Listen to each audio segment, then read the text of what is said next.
और बांग्लादेश के चुनावी नतीजों का जिक्र करते हैं। इस वक्त बांग्लादेश नेशनलिस्ट पार्टी सबसे आगे चल रही है। जमाते इस्लामी के नेतृत्व वाले गठबंधन को अब तक 70 सीटें मिल चुकी हैं, तो अन्य के पास सिर्फ 18 सीटें ही आई हैं। यानी बांग्लादेश में इस बार बीएनपी अध्यक्ष तारिक रहमान का प्रधानमंत्री बनना लगभग तय माना जा रहा है। बांग्लादेश में नई सरकार के गठन के लिए यह चुनाव देखिए बेहद अहम है, क्योंकि अगस्त 2024 में आवामी लीग सरकार के पतन के बाद अंतरिम प्रशासन ने सत्ता संभाली थी। जमाते इस्लामी के खाते में अब तक सिर्फ 70 सीटें आई हैं। बांग्लादेश चुनाव में बीएनपी इस वक्त की सबसे बड़ी पार्टी बनकर उभर रही है। बीएनपी ने अब तक 211 सीटों पर यह जीत यहां पर हासिल की है, तो यानी सीधे तौर पर अब सियासी समीकरण बांग्लादेश के कहते हैं कि नई सरकार बीएनपी की यहां पर बनने वाली है।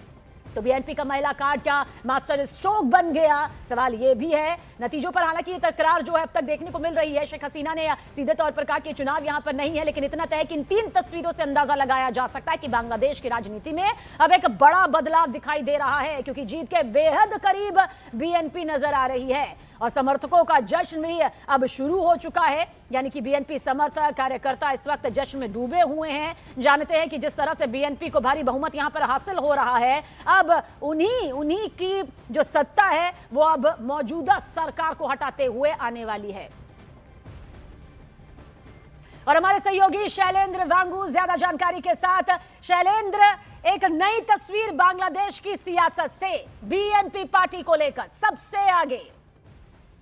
बिल्कुल बिल्कुल सबीना, देखिए ये एक बहुत बड़ा चेंज है। हम पिछले करीब करीब 1.5 साल से हमने देखा है कि जिस तरह से यूनुस सरकार के दौरान कोई लॉ एंड ऑर्डर नहीं था, जिस तरह से लिंचिंग्स हुई हैं, जिस तरह किलिंग्स हुई है, वायलेंस भड़का है, कोई कंट्रोल नहीं था यूनुस सरकार का। और हमने ये भी देखा है कि यूनुस सरकार के रहते हुए जो बांग्लादेश सरकार जो है वो कहीं ना कहीं उनका झुकाव पाकिस्तान की तरफ था। लेकिन अगर हम बात करें जो मौजूदा बीएनपी की, अगर हम बात करें जो माना जा रहा है कि लगभग बनना तय है प्रधानमंत्री तारिक रहमान का, तो ऐसे में माना जा रहा है कि वो एक न्यूट्रल इंसान है। हालांकि इससे पहले जो संबंध रहे हैं भारत और बांग्लादेश के ड्यूरिंग बीएनपी रूल, वो भी इतने अच्छे नहीं रहे, लेकिन ये कंपैरेटिवली यूनिस सरकार से बेहतर है। और भारत सरकार भी जो है बांग्लादेश सरकार के सभी जो पक्ष हैं उनके साथ में अच्छे संबंध चाहती है। हालांकि हमने ये भी देखा है कि जो तनाव पैदा हुआ था बांग्लादेश और भारत के बीच में पिछले कुछ समय से, हमने ये भी देखा है कि किस तरह से एम्बेसीज को टारगेट किया गया, सुरक्षा को लेकर सवाल खड़े किए गए। लेकिन माना जा रहा है कि अब जो वहां पर बदलाव होगा तो उसका सीधा असर संबंधों पर भी होगा। और वहीं अगर हम बात करें जमात की, तो जमात कहीं ना कहीं उभरा है, वो पहले से ज्यादा मजबूत हुई है, लेकिन कहीं ना कहीं जमात को भी इस बार ठुकरा दिया है बांग्लादेश के अवाम में। बहुत सीमित सीटों तक उनको सीटें मिली है वहां पे, लेकिन ये कहीं ना कहीं शुरुआत है जमात के लिए। लेकिन कुल मिलाकर देखा जाए तो बांग्लादेश के लिए एक नई शुरुआत जरूर है, लेकिन वहीं अवामी लीग जो है इस पूरी पिक्चर से बाहर रही है।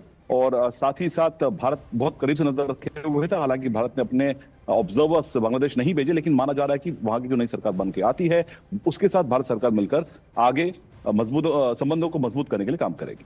शैलेंद्र, क्योंकि आपने भारत और बांग्लादेश के उन संबंधों का भविष्य की पूरी तस्वीर को यहां पर समझाया है, लेकिन तारिक रहमान जो कि इस वक्त बांग्लादेश के प्रधानमंत्री के रेस में सबसे आगे चल रहे हैं, इस लहजे से भी समझेंगे, क्योंकि मौजूदा हालात बहुत ज्यादा बांग्लादेश और भारत के बिगड़े हुए हैं। लेकिन जो पहले की सियासत रही है, पहले की रणनीति इस पार्टी की रही है, उसका असर कितना मौजूदा दौर में पड़ता हुआ नजर आता है? देखिए, तारिक रहमान की अगर हम बात करें तो उन्होंने बहुत साफ संदेश दिया है। उन्होंने कहा है ना दिल्ली न रावलपिंडी, सबसे आगे ढाका, यानी कि उनके हित जो हैं वो सबसे ऊपर हैं। अगर हम इसे कंपेयर करें यूनुस सरकार से, तो जाहिर तौर पर यूनुस सरकार का कंप्लीट इंक्लिनेशन दिखा है हमें पाकिस्तान की तरफ, और भारत विरोधी जिस तरह की मानसिकता रही और जिहादियों को, जो कट्टरपंथी, उनको पूरी छूट दी गई और भारत विरोधी नैरेटिव को खड़ा किया गया। आपको ये भी यहाँ तक भी बता दें कि जो भारतीय दूतावास, जो भारतीय उच्चायोग ढाका में है, वहां पर यह भी मैसेज कन्वे किया गया था, जो वहां पर इंडियन जो स्टाफ है, डिप्लोमेट्स, उनकी फैमिलीज को वहां तक वापस बुलाया गया। कहीं ना कहीं सेफ माहौल भारतीय डिप्लोमेट्स के लिए भी वहां पर नहीं था। तो ऐसे में तारिक रहमान अगर आते हैं तो यूनुस के मुकाबले वो एक बेहतर बेट होंगे। जाहिर तौर पर वो भारत के साथ भी संबंध बेहतर करना चाहते हैं। वो किसी एक देश की तरफ झुकने को लेकर उन्होंने साफ कर दिया, वो किसी एक देश की तरफ उनका झुकाव नहीं होगा। वो उन्होंने साफ कह दिया है कि जो भी ढाका के, जो भी बांग्लादेश के हित की बात करेगा वो हमारा दोस्त होगा, हमारा कोई दुश्मन नहीं होगा। लेकिन उससे बड़ी बात यह है कि जिस तरह से जमात पहली बार विपक्ष में आ रही है। इससे पहले जमात पर प्रतिबंध था, लेकिन वो पहली बार विपक्ष में आ रही है। तो ऐसे में जमात भले ही थोड़ी मजबूत हुई हो, लेकिन उसको पूरी तरह से वहां की जो लोग हैं उन्होंने पूरी तरह से उसको ठुकरा दिया है। और जो गैप अवामी लीग के एब्सेंस में हुआ है, उसी गैप का फायदा इस बार जमात को मिला। बहुत बहुत शुक्रिया शैलेंद्र, जानकारी के लिए आपका। तो हमारे सहयोगी शैलेंद्र वांगू पूरी जानकारी देते हुए कि नतीजे आखिर किस मोड़ पर हैं और इसका भविष्य क्या कुछ दिखाई देता है। बीएनपी को भारी बहुमत हासिल होकर जीत मिली है। 211 सीट्स मिले हैं जो अभी तक के आंकड़े हैं, और 77 सीट्स मिले हैं जमात को। इससे दो चीज़ साफ हो जाता है। सबसे पहले तो ये बात साफ है कि तारिक अनवर अब नए प्रधानमंत्री बनेंगे बांग्लादेश के। वो चेयरमैन बने थे बीएनपी के जब उनकी मां बेगम खालिदा जिया का निधन हो गया था। और बीएनपी के खेमे में किस तरह के वोट्स आए हैं वो सबसे दिलचस्प बात होगी। लेकिन इस समय मैं बीएनपी के कार्यालय के बाहर हूँ और यहाँ पे आपको कोई जश्न का माहौल नहीं देखने को मिल रहा है। वो इसीलिए क्योंकि तारिक रहमान ने अपने पार्टी के कार्यकर्ताओं से कहा है कि आज आप नमाज पढ़िए, आज आप कोई जश्न मत बनाइए, क्योंकि अभी हमें आगे बहुत काम करना है।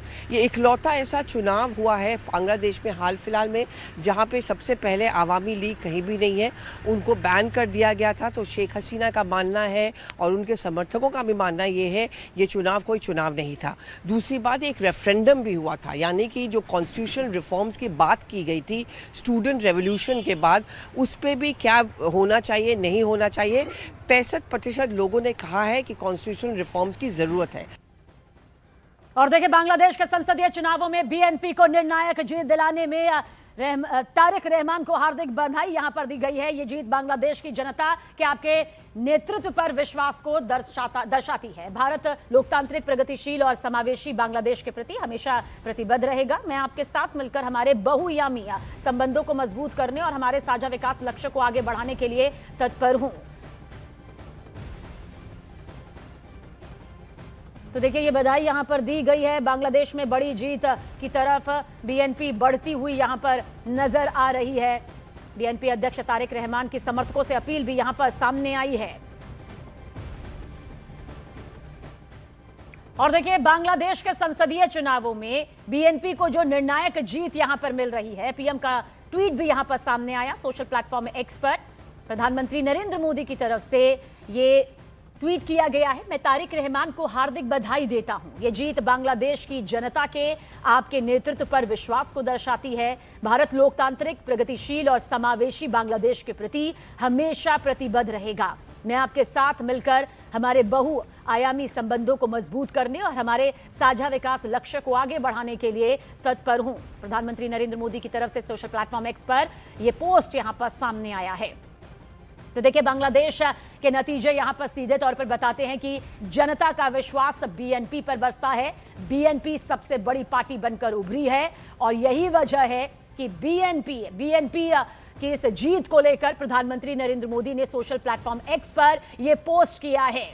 बांग्लादेश के संसदीय चुनावों में बीएनपी को निर्णायक जीत दिलाने पर मैं तारिक रहमान को हार्दिक बधाई देता हूं। शैलेंद्र वांगू हमारे सहयोगी। शैलेंद्र, देखिए, जिसका जिक्र आप कर भी रहे थे, प्रधानमंत्री नरेंद्र मोदी के जरिए सोशल प्लेटफॉर्म एक्स पर यह पोस्ट सामने आया है, क्या राजनीतिक कूटनीतिक मायने? देखिए, ये सीधे तौर पर पहला बड़ा संदेश है भारत की तरफ से कि भारत जो है वो बांग्लादेश के साथ मिलकर अब आगे काम करेगा। हमारे प्रधानमंत्री मोदी ने खुद कहा है कि मैं अब अपने जो संबंध हैं, मल्टीफेस्टेड जो रिलेशंस हैं, उनको और मजबूत करने के लिए और अपने जो कॉमन डेवलपमेंट गोल्स हैं उनको मजबूत करने के लिए हम साथ में काम करेंगे। तो ये कहीं ना कहीं बड़ा संदेश है। जिस तरह से भारत ने सीधे तौर पर प्रधानमंत्री मोदी की तरफ से जब मैसेज जाता है तो ये साफ है कि तारिक रहमान का वहां पे स्वागत हुआ है। तो तारिक रहमान की वापसी वहां पर कई सालों बाद हुई थी, जिसके बाद अब वहां की जनता ने उन पर भरोसा जताया है। तो ऐसे में भारत का ये मैसेज, जो कि सबसे बड़ा पड़ोसी मुल्क है बांग्लादेश का, भारत का ये मैसेज साफ तौर पर यह जाता है कि तारिक रहमान अगर वहां पर चुन के आ गए हैं तो जाहिर तौर पर भारत उनके साथ संबंध सुधारने के लिए ये पहला बड़ा कदम होगा, जहां पर प्रधानमंत्री मोदी ने खुद ये बात कही, उनको बधाई दी है प्रधानमंत्री मोदी ने इस पोस्ट के जरिए। और जाहिर तौर पर इसके बाद अब जो उम्मीद की जा रही थी कि यूनुस सरकार के अंत के बाद जो नई शुरुआत वहां बांग्लादेश में होगी, जाहिर तौर पर भारत उस नई सरकार के साथ मिलकर काम करने के लिए जो डैमेज पिछले 1.5 सालों के अंदर हुआ है उसकी भरपाई होगी और वो वापस जो संबंध है वो पटरी पर लौटे। तो हमारे सहयोगी शैलेंद्र वांगू प्रधानमंत्री नरेंद्र मोदी ने जो पोस्ट यहां पर किया है उसे लेकर पूरी जानकारी देते हुए।